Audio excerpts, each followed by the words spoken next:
Hello, everyone. Welcome to the full guide on how to register a company in Singapore. As a foreign national, I'm not a Singaporean. I've registered three different businesses in Singapore.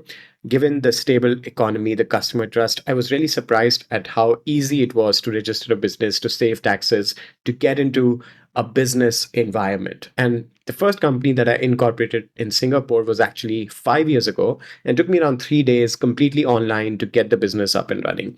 Today, if you were to register a company in Singapore, it would take you just 1 day. And I'll show you exactly how you can do that in this video. The biggest benefits that people look at Singapore is low tax, but I believe that's not the only thing Singapore has to offer.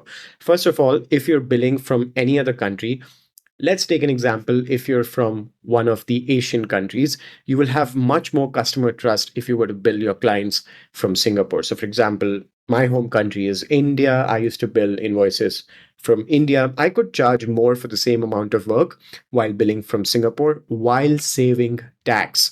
Now, overall, my company doubled the profits just by moving the country of incorporation, by saving tax, by billing a little bit more to the customers because you got the additional trust. So it's also a nation which is very crypto friendly. It's also something that is very remote friendly. So we run a remote agency. We used to run ads for our clients as well. It was very easy for us to create online credit cards from the company. As personally, as an investor, I could invest into the international market. So, for example, all my NASDAQ investments happen through my Singapore company, which is a huge benefit to me as an investor. I could park my money in digital banks and earn interest from my company account, which is something I was not able to do from my home country. So, it just opened so many benefits. So, let's get started. The first one, who is this for? Now, this is, like I said, for anyone. The paid up capital that you need to actually run and own a Singapore company is just one Singapore dollar, which is actually less than a US dollar.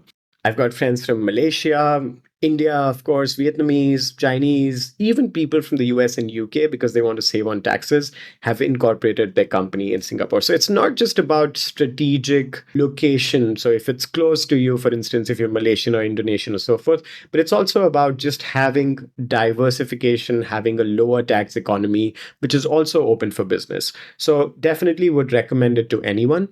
The tax is the biggest question that I get on my videos, and the tax in Singapore is 17%. Now, there are certain tax exemptions that you can claim. So the first 100,000 Singapore dollars, this is in SGD or Singapore dollars, you'll get a 75% of that exempted from tax. So let's say you make 200,000 Singapore dollars in your first year and your expenses are 100,000 Singapore dollars. So you're left with a profit of 100,000 Singapore dollars. From that, 75,000 Singapore dollars, you don't have to pay tax on that amount. So now you only have to pay tax on the 25,000 Singapore dollars. The next 100,000 Singapore dollars. So let's take an example where you make 300,000 Singapore dollars in revenue and 100,000 is your expenses. You're left with 200,000. So first 100,000, 75,000 is exempt from tax. From the next 100,000, 50,000 Singapore dollars are exempt from tax. So you end up paying a very low amount, much lower than the 17%, because when people look at, okay, corporate tax in Singapore, it's 17%, they just benchmark and anchor to that number. But these exemptions as a startup you can avail, which will allow you to get down your tax much lower than 17%.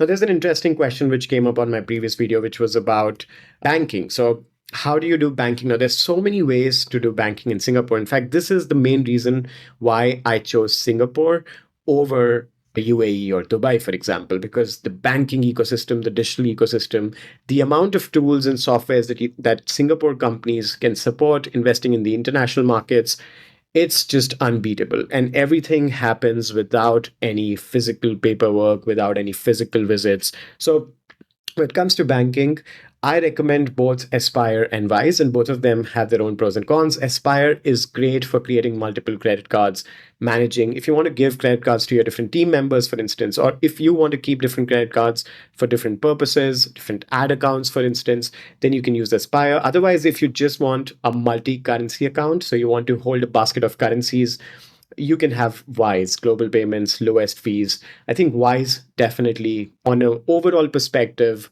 has the lowest fees. Now, if you do really want like a physical bank account in Singapore, you will need to visit Singapore.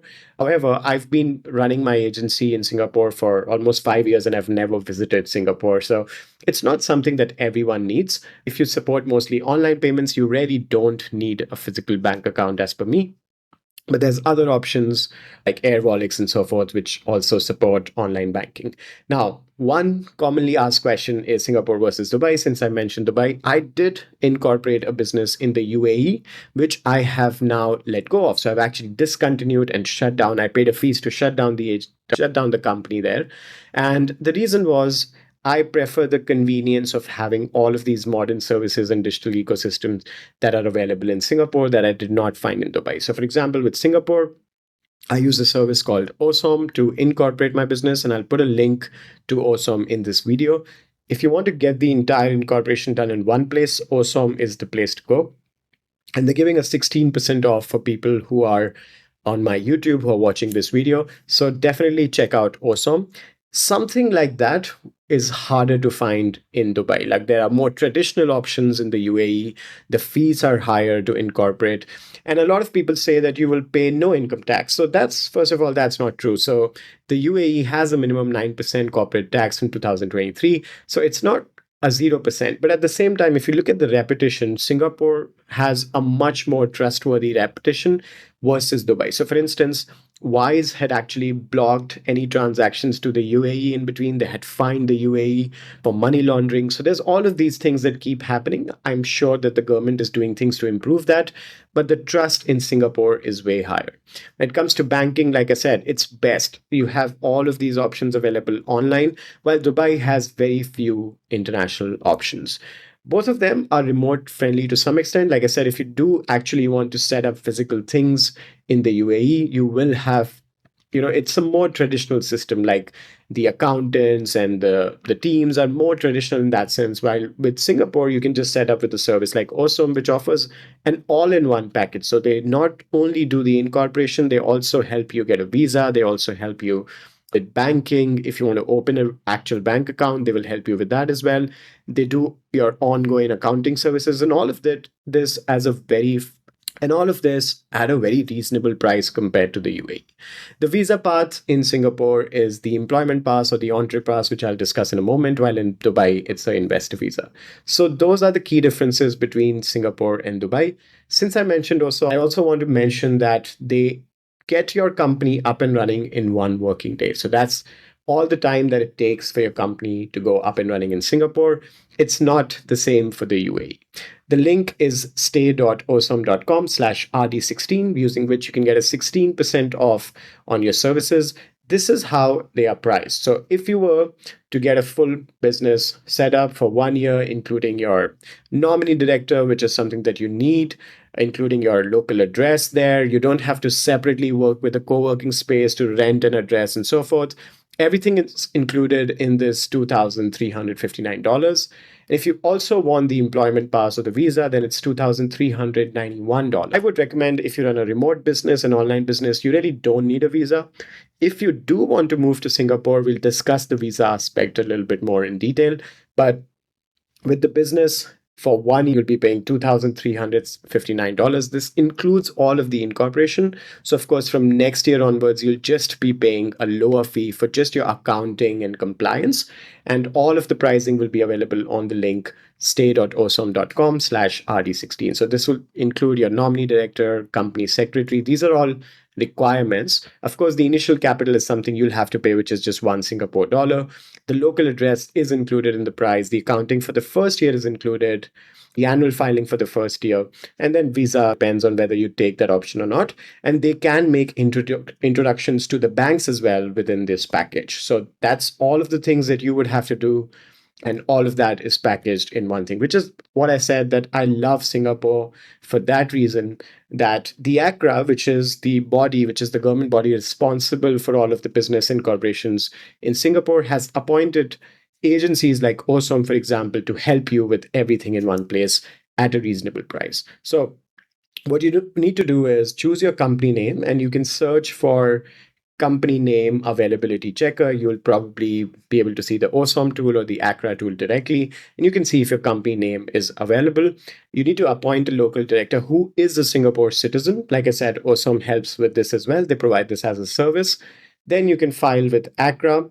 Like I said, the best is to hire an agency like OSOM to streamline this entire process. And with the banking, I would suggest starting simple with a Wise or Aspire. But if you really need an account there, do check with OSOM and they can make introductions to the banks as well. Now, for people who want to move to Singapore, how does it work? So you have two options. You have the employment pass, which requires a minimum salary of 5,000 Singapore. Now, this is something that would really depend on your role, your years of experience, and so forth.